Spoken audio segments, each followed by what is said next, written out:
खजाने की चाबी। भाग 1 रहस्यमयी चाबी। पुराने समय की बात है।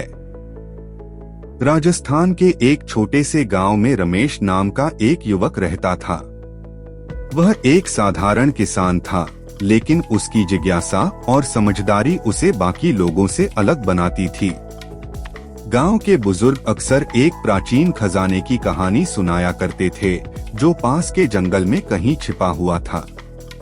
लेकिन उस खजाने तक पहुंचने की कुंजी एक रहस्यमयी चाबी थी, जो वर्षों पहले खो गई थी।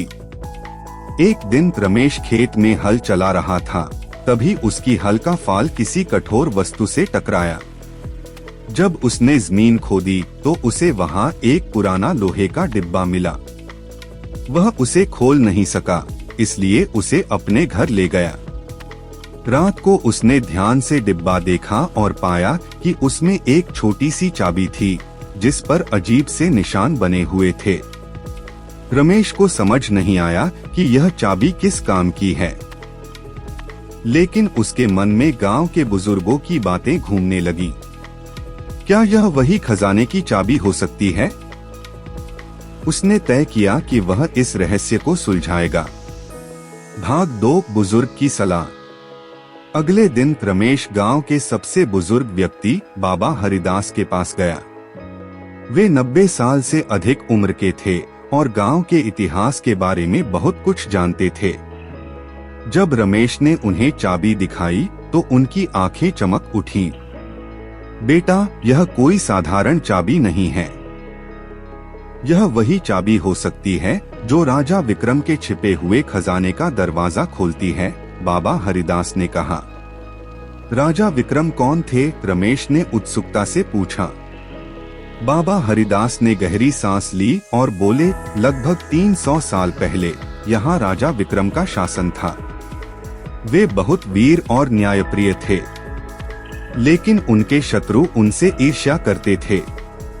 एक युद्ध के दौरान राजा ने अपना खजाना गांव के पास की गुफा में छिपा दिया और उसकी चाबी को एक सुरक्षित स्थान पर रख दिया। लेकिन युद्ध में उनकी मृत्यु हो गई और चाबी का रहस्य भी उनके साथ चला गया। लोग कहते हैं कि जो कोई भी इस खजाने को खोजने जाएगा, उसे कई कठिन परीक्षाओं से गुजरना पड़ेगा। रमेश अब और भी ज्यादा उत्साहित हो गया। उसने बाबा से पूछा, तो अब मुझे क्या करना चाहिए? बाबा ने मुस्कुराते हुए कहा, अगर तुम में हिम्मत है तो तुम्हें पुरानी गुफा की तलाश करनी होगी। लेकिन याद रहे, यह कोई आसान काम नहीं है। भाग 3 गुफा की खोज। रमेश ने अपने दोस्त मोहन को अपनी योजना बताई। मोहन पहले तो डर गया, लेकिन फिर वह भी तैयार हो गया। दोनों ने गांव के बाहर जंगल की ओर जाने का फैसला किया, जहां पुराने खजाने की कहानियां प्रचलित थीं। 3 घंटे तक जंगल में भटकने के बाद उन्हें एक पुरानी गुफा दिखाई दी, जिसका दरवाजा पत्थरों से ढका हुआ था। गुफा के पास एक पत्थर पर अजीब सी आकृतियां बनी हुई थीं, जो शायद किसी गुप्त संकेत की ओर इशारा कर रही थीं। रमेश ने चाबी को उन निशानों पर रखा और आश्चर्यजनक रूप से पत्थर थोड़े हिलने लगे। उन्होंने मिलकर पत्थरों को हटाया और गुफा का रास्ता खुल गया। लेकिन जैसे ही वे अंदर गए, उन्हें एहसास हुआ कि यह कोई साधारण गुफा नहीं थी। भाग 4 परीक्षाएं और रहस्य। गुफा में घुसते ही उन्हें एक बड़ा कक्ष दिखाई दिया, जिसमें 3 दरवाजे थे। हर दरवाजे पर कुछ लिखा हुआ था। 1 साहस की परीक्षा, 2 बुद्धि की परीक्षा, 3 धैर्य की परीक्षा। रमेश और मोहन ने पहले साहस की परीक्षा का दरवाजा खोला।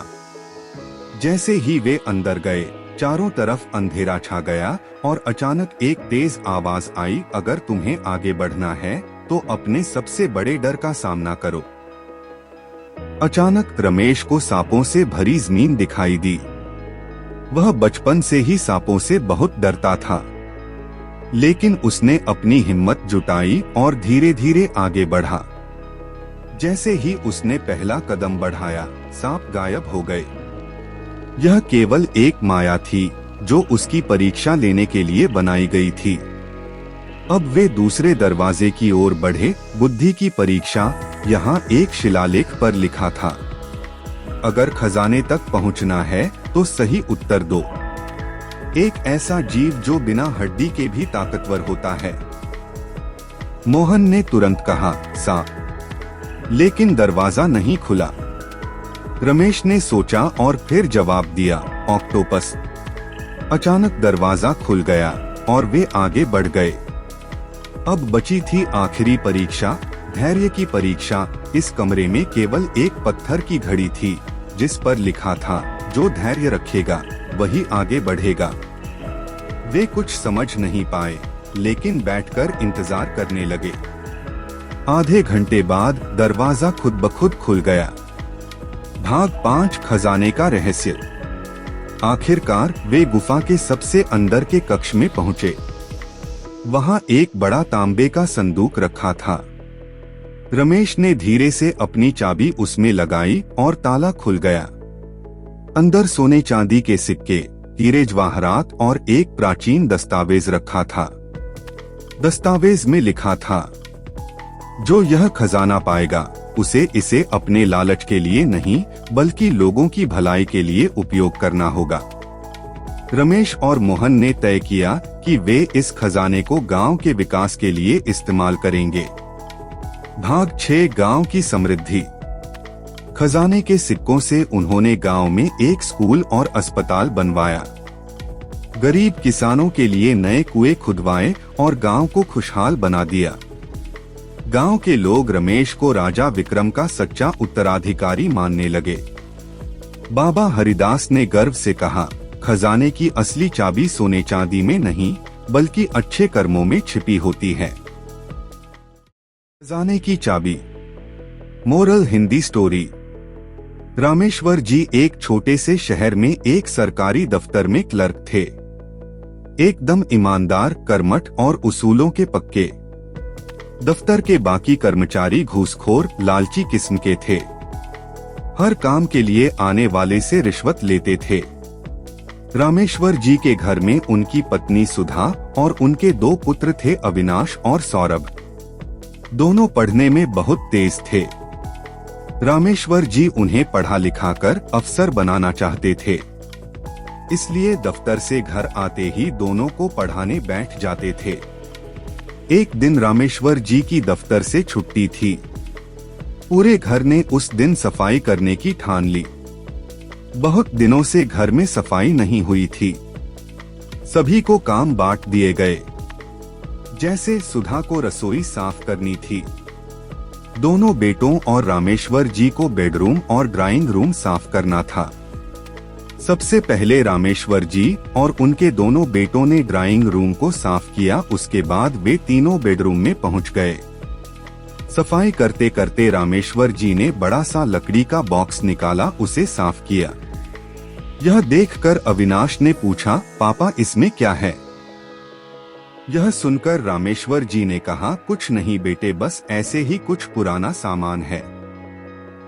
तब सौरभ बोला, पापा खोलो न इसे, हमें भी दिखाओ क्या है इसमें। रामेश्वर जी ने गुस्सा होते हुए कहा, तुम्हें कहा न कि इसमें पुराना सामान है। जब तुम बड़े हो जाओगे तब तुम्हें यह मिल जाएगा, देखते रहना, अभी नहीं। अविनाश बोला, पापा क्या आपने इसमें कोई खजाना छिपा रखा है?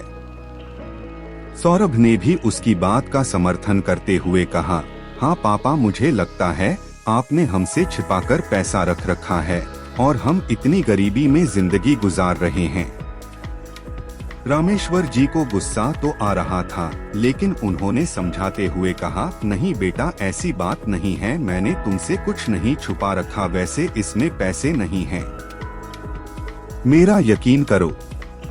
शोर सुनकर सुधा जी रसोई से बाहर आ गईं। अरे क्या हुआ, इतना शोर क्यों मचा रखा है? तब तक दोनों बच्चे गुस्सा होकर बाहर निकल जाते हैं। सुधा जी के पूछने पर रामेश्वर जी उन्हें बक्से के बारे में बताते हैं। सुधा जी, तो आप बक्सा खोल कर दिखा देते। रामेश्वर जी ने समझाते हुए कहा, बच्चों को अपने पिता की बात पर भरोसा होना चाहिए। अब तो ये समझो ये बक्सा नहीं तिजोरी है, और खबरदार जो तुमने इसके बारे में उन दोनों से कोई बात की। दोनों मिलकर सफाई करते हैं। दोनों बच्चे शाम को घर वापस आते हैं। दोनों गुस्सा थे। अगले दिन से जैसे दुनिया ही बदल गई। दोनों कल तक जहां अपने माता पिता की इज्जत करते थे, वहां आज दोनों नफरत करने लगे। अविनाश और सौरभ को लगने लगा कि उसके पिता ने बहुत दौलत जमा कर रखी है और हमेशा गरीबी का रोना रोकर उन्हें हर चीज के लिए मना कर देते थे। वे बेचारे ये सोचकर कि पापा ईमानदार हैं, रिश्वत नहीं लेते, लेकिन उनके पापा ने तो बहुत पैसा दबा कर रख रखा है। सुबह दोनों स्कूल चले जाते हैं, लेकिन वहां भी उनका पढ़ाई में मन नहीं लगता। इधर रामेश्वर जी भी जब ऑफिस पहुंचते हैं तो उनका काम में मन नहीं लगता। सुधा जी बेमन से घर का काम निपटा रही थीं। पूरे घर का माहौल बदल गया था। दोपहर को दोनों बच्चे घर आते हैं। रास्ते में उन्होंने प्लान बनाया था कि घर जाकर सबसे पहले उस बक्से की चाबी ढूंढेंगे। घर आकर उन्होंने सुधा जी से भी ढंग से बात नहीं की। खाना खाकर अपने कमरे में चले गए। कुछ देर बाद सुधा जी घर का सामान लेने बाजार गईं। उनके जाते ही दोनों ने चाबी ढूंढना शुरू कर दिया। पूरा घर छान मारा, लेकिन उन्हें कहीं भी उस बड़े से ताले की चाबी नहीं मिली। फिर सौरभ ने एक हथौड़ी लेकर ताला तोड़ना शुरू कर दिया, लेकिन पुराने जमाने का ताला था जो कि बहुत मजबूत था। वह टस से मस न हुआ। दोनों थक हार कर बैठ गए और मम्मी के आने से पहले सब कुछ पहले जैसा कर दिया। शाम को रामेश्वर जी आए। वे बच्चों को पढ़ाने बैठे, लेकिन दोनों ने पढ़ने से मना कर दिया। रामेश्वर जी ने सोचा बच्चे नाराज हैं, कुछ दिनों में मान जाएंगे। इसी तरह कुछ समय बीत गया, लेकिन दोनों बच्चों का गुस्सा कम होने के बजाय बढ़ता ही जा रहा था। अब वे दोनों नए कपड़ों, खिलौनों के लिए जिद करने लगे। मना करने पर वह अपने माता पिता को उल्टा सीधा सुनाने लगे थे। उनकी नजर में माता पिता की कोई इज्जत नहीं रह गई थी। रामेश्वर जी इस बात से बहुत दुखी थे। एक दिन जब अविनाश और सौरभ सो रहे थे, तब रामेश्वर जी अपनी पत्नी सुधा के साथ घर छोड़कर चले गए। जब दोनों उठे तो देखा मेज पर एक चिट्ठी रखी है। उस पर एक बड़ी सी चाबी रखी थी। सौरभ ने लपक कर चाबी उठा ली।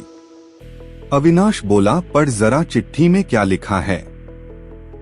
सौरभ ने पढ़ना शुरू किया। बेटा अविनाश और सौरभ, तुम्हें लगता है मैंने खजाना छिपा रखा है, इसलिए आज ये खजाना मैं तुम्हें सौंप कर जा रहा हूँ।